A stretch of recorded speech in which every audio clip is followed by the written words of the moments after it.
This is part 4 of the video things that you must memorize. Okay, first of all, air. The percentage composition of air, like for example nitrogen 79%, oxygen 20%, carbon dioxide 0.03%. You must remember this. And other constituent of gas would be mainly argon and water vapor, and argon is a noble gas. And the components in the air can be separated by a fractional distillation. So the first thing that happened is the air must be liquefied, must be made into liquid. Then after that, boil.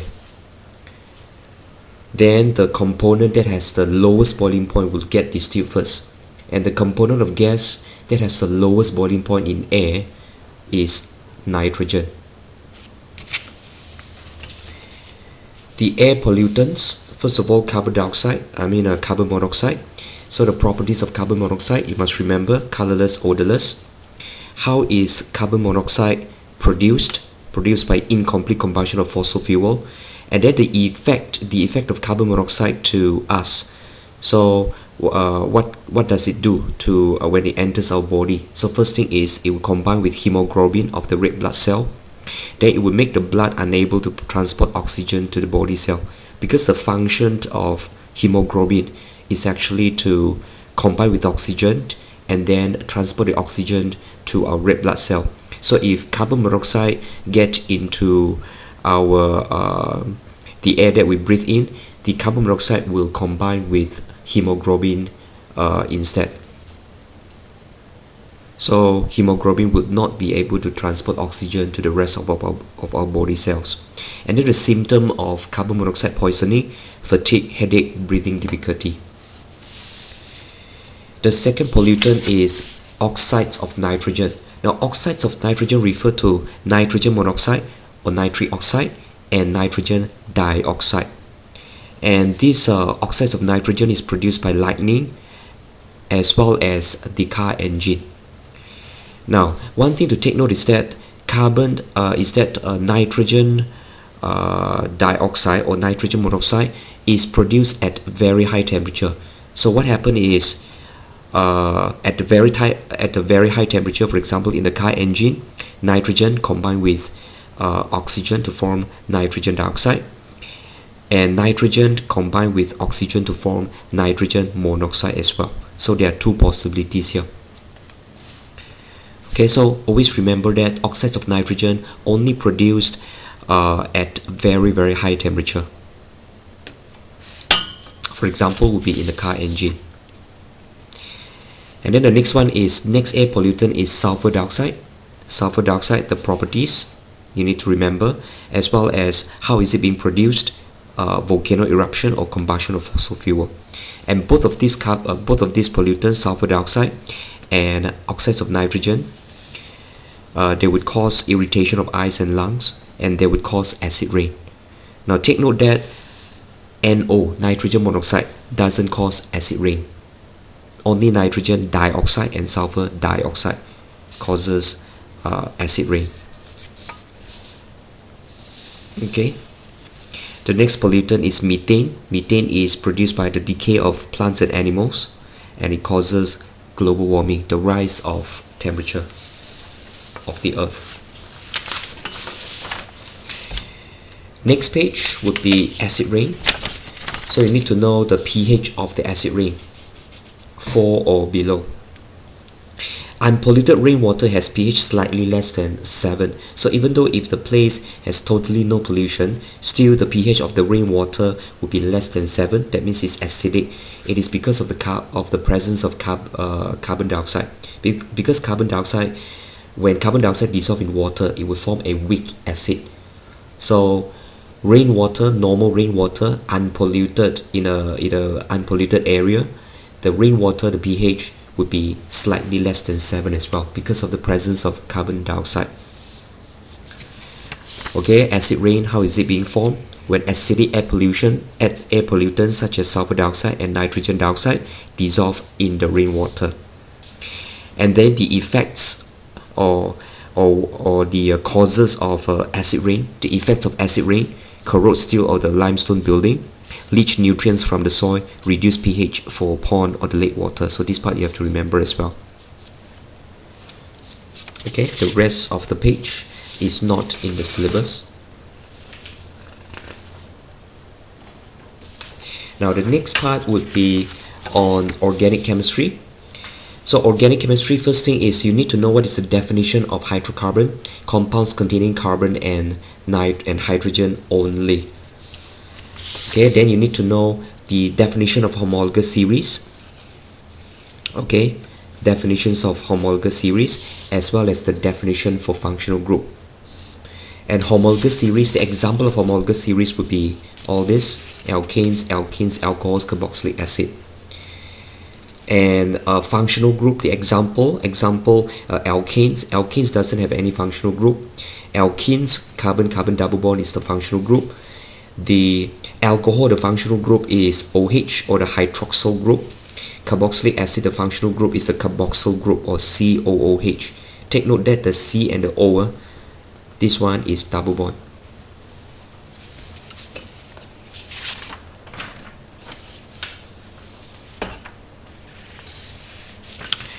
Okay, the different fractions in the petroleum is separated by use of fractional distillation. So always remember, fractional distillation work on the principles of different boiling points of the different fractions in the petroleum. So you need to know that this is a fractionating tower. At the top of the fractionating tower, the fraction which has the lowest boiling point will get distilled, will get collected first. And at the bottom of the distillation tower, the fraction with the highest boiling point will get collected. Okay, high boiling point, low boiling point. And then you need to know the order of the fractions from the lowest boiling point to the highest boiling point. You need to know the order. This one must remember. What is the meaning of naphtha? It is the raw material or the feedstock for the petrochemical industry. For example, plastics, detergents. So naphtha is basically the raw material for such substances. And then you need to know that kerosene, another name is paraffin.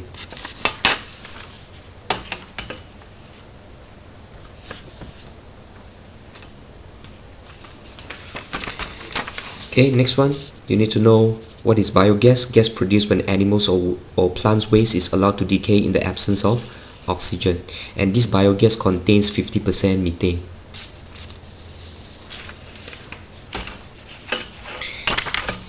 Next, my map would be alkane.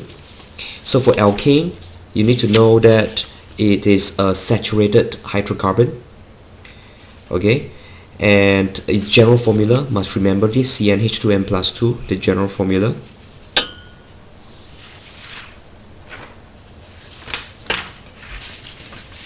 As well as the trends as you go down the series. What happened? As you go down the series, see, methane, ethane, propane, butane, bentane. As you go down the series, what happened to the boiling point or the melting point? Why? So for example, as you go down the series, the melting point and the boiling point increases. Why?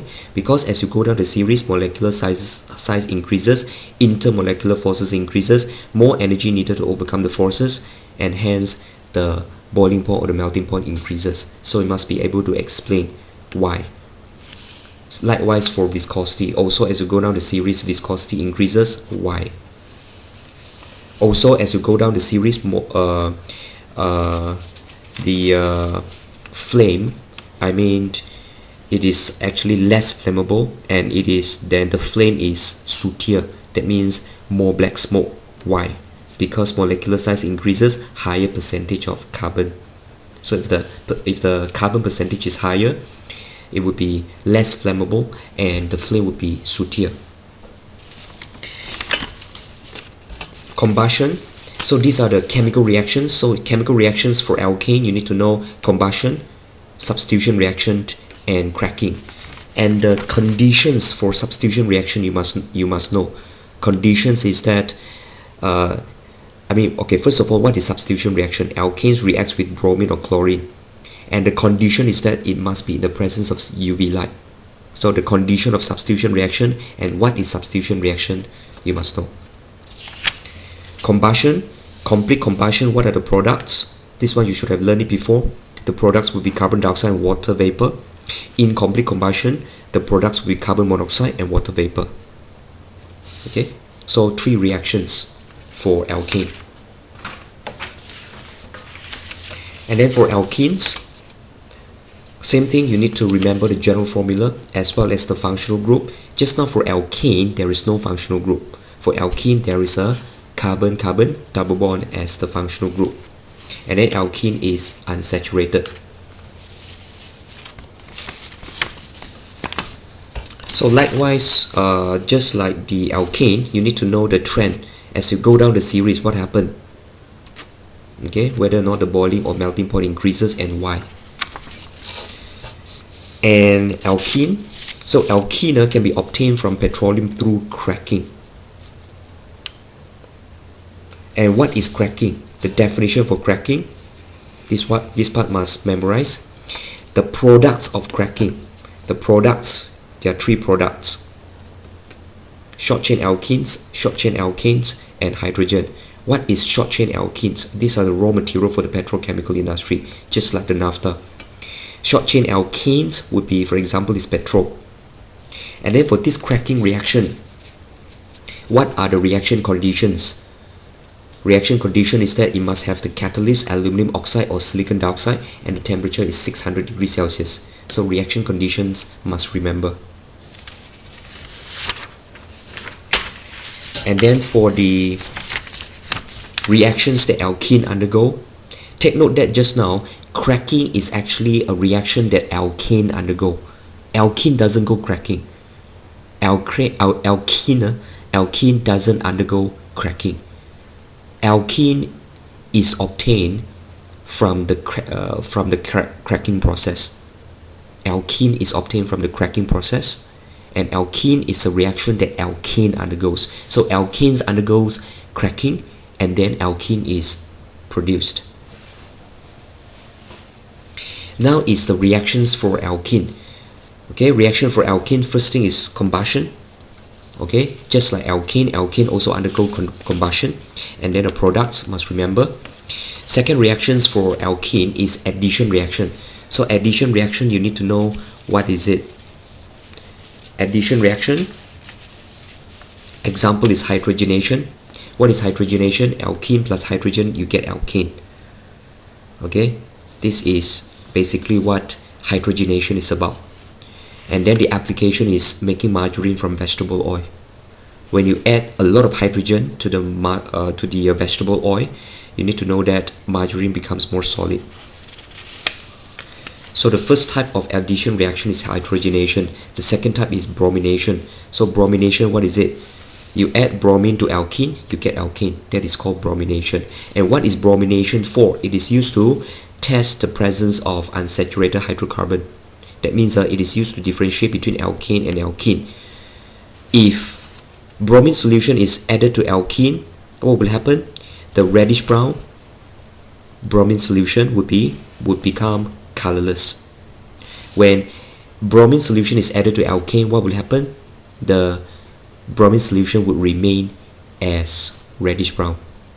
Okay, so that part you need to remember.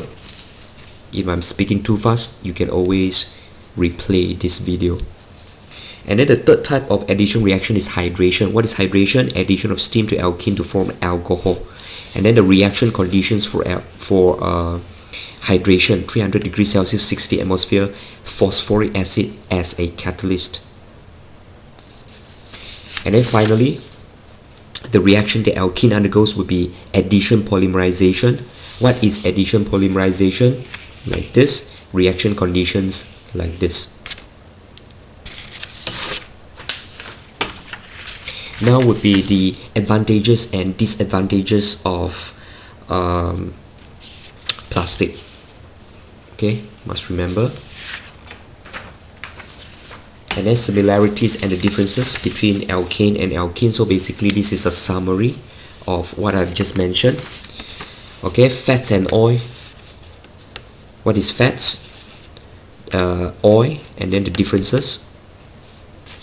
And you need to know that fats contain mostly saturated molecules, oil contain mostly unsaturated molecules. As well as what is the meaning of polyunsaturated. It means that the compound contains more than one carbon-carbon double bond.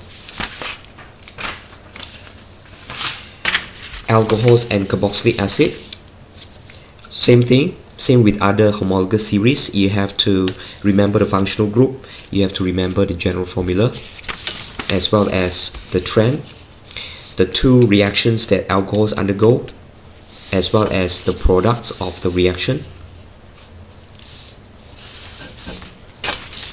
Remember that this one plus oxygen, this oxygen can be provided by an oxidizing agent such as acidified potassium dichromate 6.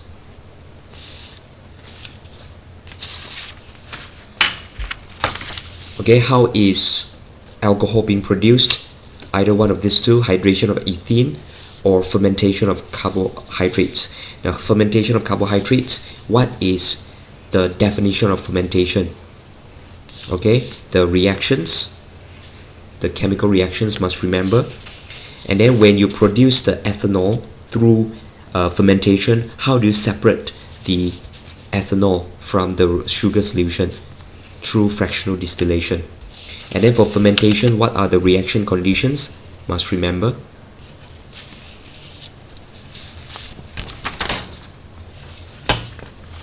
And then lastly, we have carboxylic acid. So likewise for carboxylic acid, you start off with memorizing the functional group, which is COOH, and the general formula. And how is carboxylic acid being prepared? These two. As well as the trend as you go down the carboxylic acid homologous series, what will happen? The reactions. So when carboxylic acid is added to carbonate, what will happen? It's just like acid and carbonate. You get salt, and you get salt, carbon dioxide, and water. Okay, this is actually a salt. And likewise for metals and carboxylic acid, you get salt and hydrogen, just like metals and acid. And carboxylic acid and base, you get salt and water, just like acid and base. Alright. And finally, you have this summary, organic chemistry reaction summary. Okay, if I have not given this mind map to you, I will give it to you next week. Okay, this is basically a summary of all the reactions, all the different homologous series as well as their reactions. Okay, so this is quite basically just a summary, so it's quite similar to what I mentioned just now. So that's all for things to memorize series of video.